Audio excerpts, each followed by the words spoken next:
So, Coach, how'd you feel about today's game? I think at this point in time, we're just looking for improvement. And there were the things we tried to do better today than we did on Friday. I think we succeeded in that. Our defensive pressure in our attacking half, as opposed to kind of sitting back and letting them come at us a little bit, we were much better. In fact, I think our second goal was really created off a defensive pressure in our attacking half, win the ball, transition, and go to goal.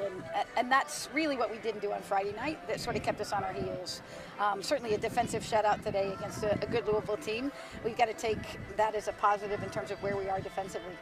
Yeah, so speaking of your defensive shutout, again, just like last game, you put out two goalies, one half each. So how did you feel about their performance today? I think both goalkeepers are capable. Michelle's really good coming off her line. Claire's athleticism allows her to make some of the saves like she made in the second half. And now I think over the next week or so, we've got to decide who's the most consistent. They're both capable, but for it to be our starting goalkeeper, you have to be capable and consistent. And I think that's what we're looking for right now from both of those to see who's going to be our true starter. So you talk about being the true starter for Arizona State.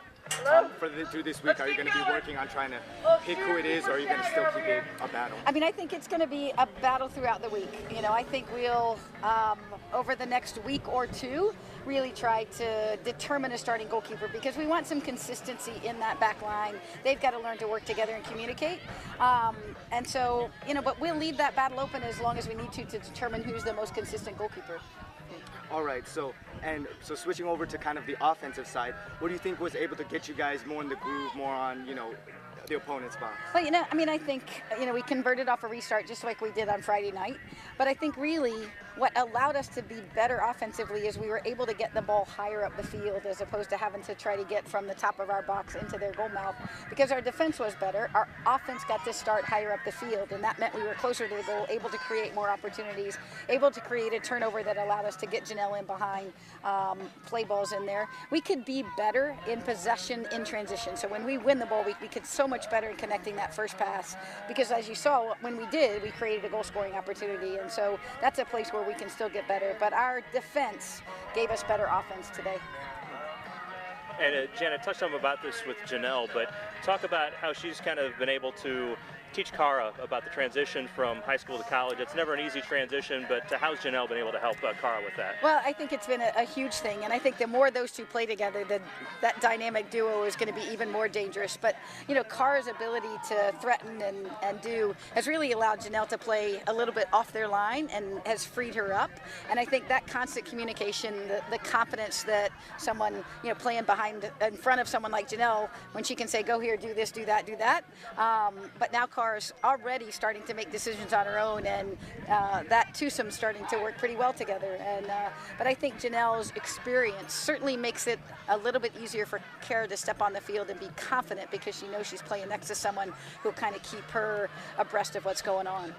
And just talk about the back. We talked about the goalkeepers some, but talk about the back line and the improvements they were able to make from Friday night until today, and how that contributed to the clean sheet today. Well, I think our back line, again, it's still a work in progress in terms of their communication.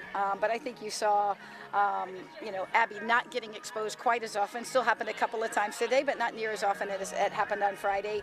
Alina and Hope not dropping when they didn't need to, and being able to step and get pressure on the ball at the mid-stripe or even higher into the midfield. So because our midfield was higher, our back line could be higher, and we could get pressure on the ball so much sooner that we weren't having to deal with balls, flighted in behind us or played through us. And so our defense from front to back was much better. I think that went through our whole team, but certainly our back line.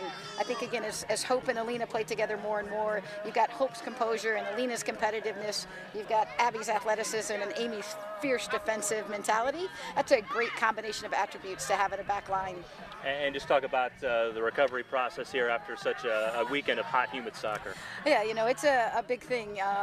We've done some hydration testing during preseason, so these players know exactly what kind of water they lose in a day like today, and they'll be working over the next 24, 48 hours to get that back into their system.